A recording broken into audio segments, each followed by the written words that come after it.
Hi, my name is Cameron Carlson with AnimeLocation.tv. I'm here at Animatic Con 2016 with the Portrait Dude. How you doing? I'm doing all right, man. How are you guys doing? All right, so tell us, how did you get started in the world of photography, a very unique form of art?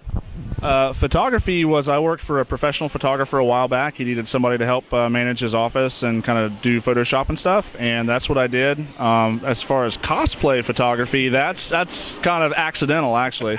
A buddy of mine dresses up as Batman, even a lot, even by cosplayer standards. It's like, why are you dressed as Batman? It's Friday and I'm going to Athens.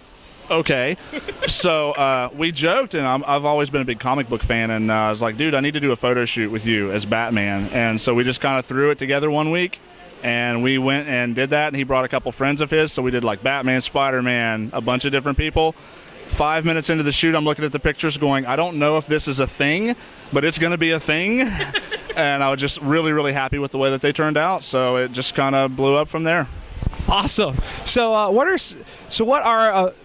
some of the things you looked for when you are doing a photo shoot, like background, colors, sounds, anything that can kind of blend into the photo itself? A lot of my style came from, just wanting to be able to go to cons and shoot anywhere. So the style I guess I'm known for most is with the really stop down the dark backgrounds, and that's because I literally shoot anywhere. Like right over here, we just moved a couple tables and I shot probably 7 or 8 people with people walking around in the background and stuff. Now I can work with backgrounds and outdoors and stuff like that. If that's the specific shoot that I like that I'm doing, I of course look for something that's going to be character appropriate. But other than that, I actually like shooting in funky spots with lots of people moving around because it gets people going, you shot that where? What the heck, Or people photobombing and I'm over here going, it's not going to show up, dude, sorry.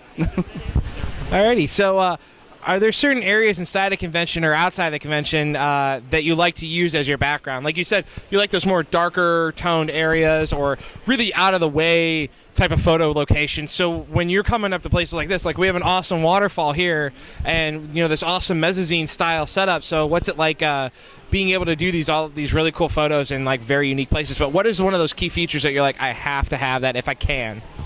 No Deadpools to photobomb in the background. That's the key. That's the thing I look for the most. If there's 3 or 4, I'm going, we're shooting somewhere else. Come on, let's go.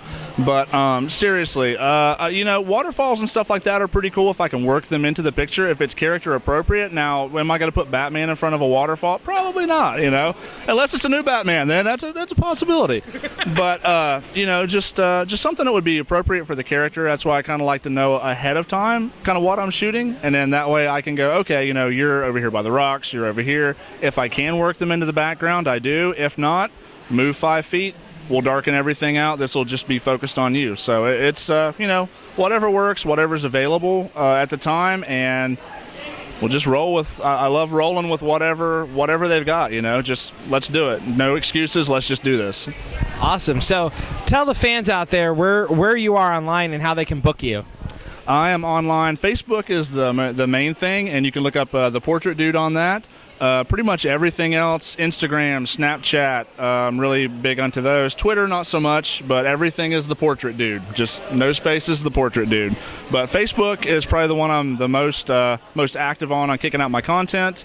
Been putting a lot of effort into my website as well. It's www.theportraitdude.com. And so other than that, that's about it. Okay, how does it feel to be part of Animatic Con as its first year, knowing the awesome charities and events they've been partnering with, and their overall message?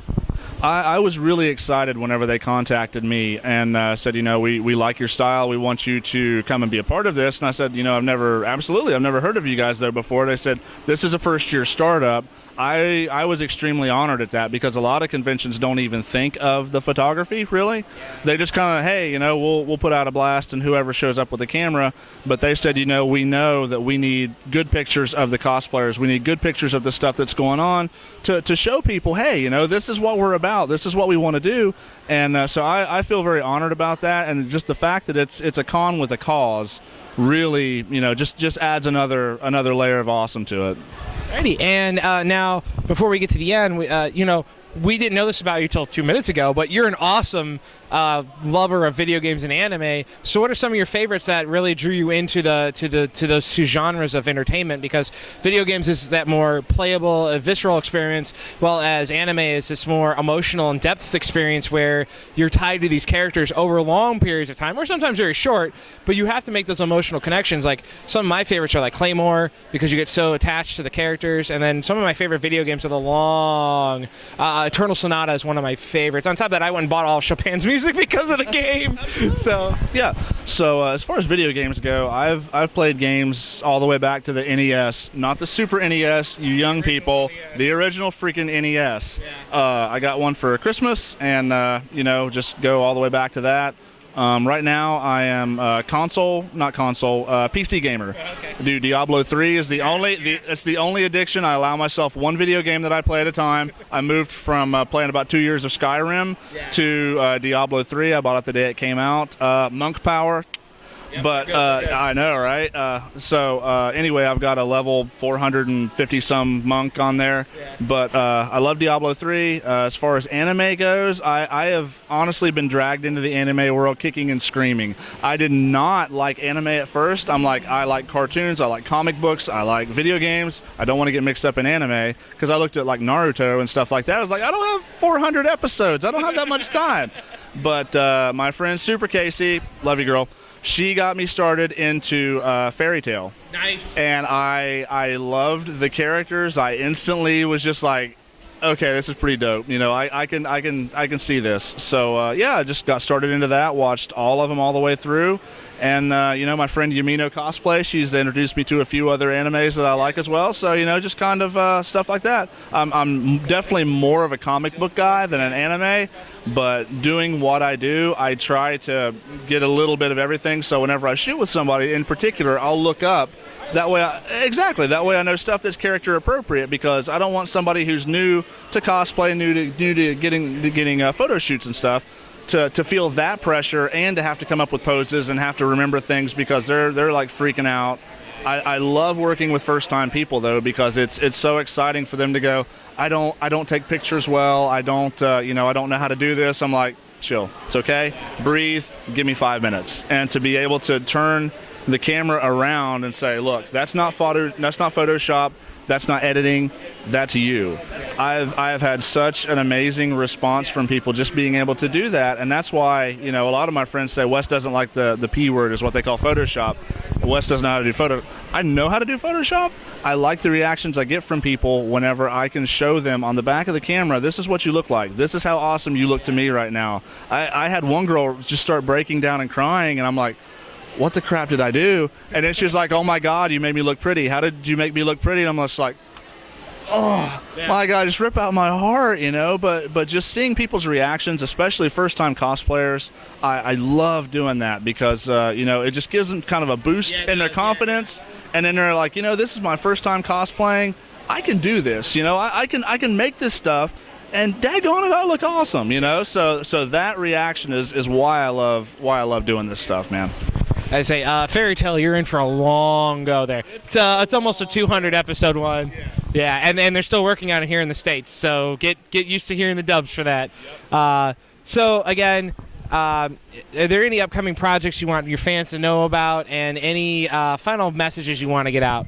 Absolutely. I'm doing a lot of work with Men vs. Cosplay this year. This is their second year running with the calendar.